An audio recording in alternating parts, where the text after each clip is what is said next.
Bonjour à tous, bienvenue dans cette vidéo bonus des débriefs du championnat du monde Dubaï 2021 entre Magnus Carlsen et Jan Nepomniachtchi. Donc à partir de la 4e partie, je vais publier une vidéo supplémentaire chaque jour qui s'intitulera le coup du jour. C'est une vidéo très courte sur un seul coup avec une petite explication. Je ne l'avais pas faite sur les 3 premières parties et donc dans cette vidéo, je vais vous montrer les 3 coups que j'ai choisis pour ces parties 1 à 3. Alors, on va tout de suite du côté de la première partie où Nepomniachtchi avait les blancs.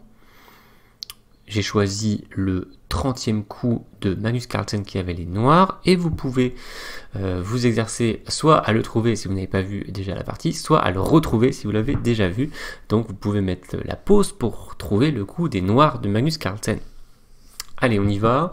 Donc ici, à noter qu'il a une bonne position avec une tour sur C6 qui protège, la tour qui met pression sur D3 et un beau cavalier ici sur F5 qui est sur une case forte puisqu'il n'y a aucun pion blanc qui peut déloger ce cavalier. Et ici, il va choisir Magnus Carlsen cavalier G7, coup très étonnant, il recule alors qu'il était sur une très belle case soutenue par un pion. Même il peut peut-être aller sur H4 pour attaquer le pion F3. Et au lieu de ça, il recule et il veut aller sur E6 et sur F4. Et il considère que la case F4, c'est une case encore meilleure que la case F5. À noter que c'est également une case forte, car là non plus, les blancs n'ont aucune possibilité de le pousser avec un pion. Et depuis la case F4, le cavalier va attaquer le pion H3, attaquer le pion D3. Et une telle manœuvre, ça peut carrément, parfois, vous faire gagner la partie. Ça n'a pas été le cas ici. Nepomniachtchi a bien défendu. D'ailleurs, j'ai bien aimé son coup de sacrifice de pion avec Roi E2, et il a activé son roi. En tout cas, c'était une très belle manœuvre de Magnus Carlsen. On passe à la deuxième partie. Alors dans cette deuxième partie, j'ai choisi le 19e coup des blancs. On va inverser les noms, puisque ici c'est Carlsen qui a les blancs, voilà.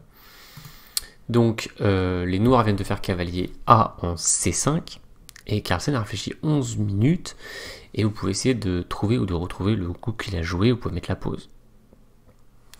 Alors il a joué cavalier en D6, cavalier qui s'implante dans la position adverse. Alors pourquoi c'est un joli coup? Parce qu'il sacrifie une qualité. C'est-à-dire qu'il laisse le coup, qui a été joué d'ailleurs par Nepomniachtchi, cavalier B3, qui fait une fourchette entre la tour et le fou, qui était déjà attaqué par l'autre cavalier. Donc à la suite de ça, eh bien, Carlsen a boulé sa tour, les noirs ont pris, et il s'est retrouvé avec une qualité de plus, Nepomniachtchi, et il avait un espoir de gagner cette partie à ce stade.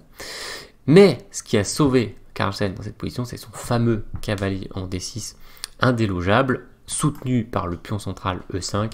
Et voilà, et ça c'est resté pendant très longtemps sur l'échiquier. Et c'était un poison pour Nepomniachtchi. Et c'est grâce à ce cavalier, on peut dire que Carlsen a sauvé la partie.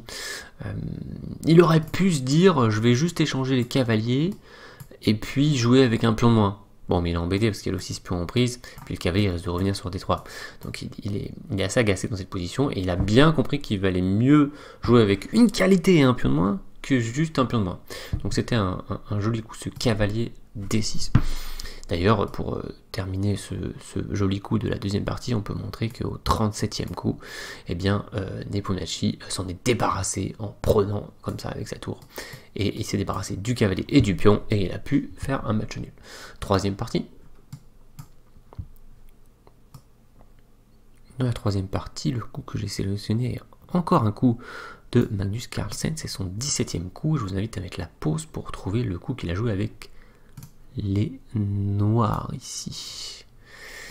Voilà, Carlsen avait les noirs et vous pouvez essayer de trouver son coup. Vous pouvez mettre la pause. Trouver ou retrouver, si vous avez probablement déjà vu les parties.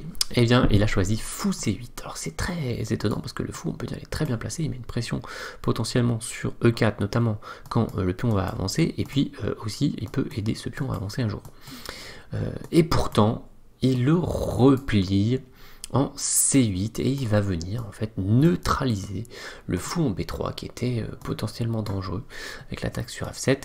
Donc dans la partie il y a eu D4 de Nepomniachtchi, prise, dame prend, il a joué simplement fou E6 qui neutralise complètement le fou. En plus ça crée une sorte de clouage qui enlève des possibilités de prendre sur A5 à certains moments, à beaucoup de moments d'ailleurs, donc c'était très bien vu aussi pour ça. Et puis soutien, comme il l'aura fait de l'autre côté, mais là il est beaucoup mieux parce qu'il fait aussi quelque chose sur cette diagonale, et soutient la poussée des 5 qui a été réalisée peu de temps après et qui a permis à Carlsen d'égaliser cette partie. Voilà pour cette vidéo sur les plus beaux coups des parties 1 à 3, et je vous donne rendez-vous pour la partie 4 pour le coup que j'aurai sélectionné. N'hésitez pas à me dire ce que vous en pensez, à mettre un pouce bleu, à partager cette vidéo et les autres. Vous avez un bouton partager juste en dessous de la vidéo, c'est très facile, vous cliquez dessus, puis après vous pouvez soit partager sur un réseau social, ou bien attraper le lien, le copier, et puis le mettre dans un email pour l'envoyer à quelqu'un. Voilà, n'hésitez pas, ça soutient la chaîne, et puis je vous dis à très bientôt pour la suite et le débrief de la partie 4 et le coup du jour de la partie 4. Ciao ciao!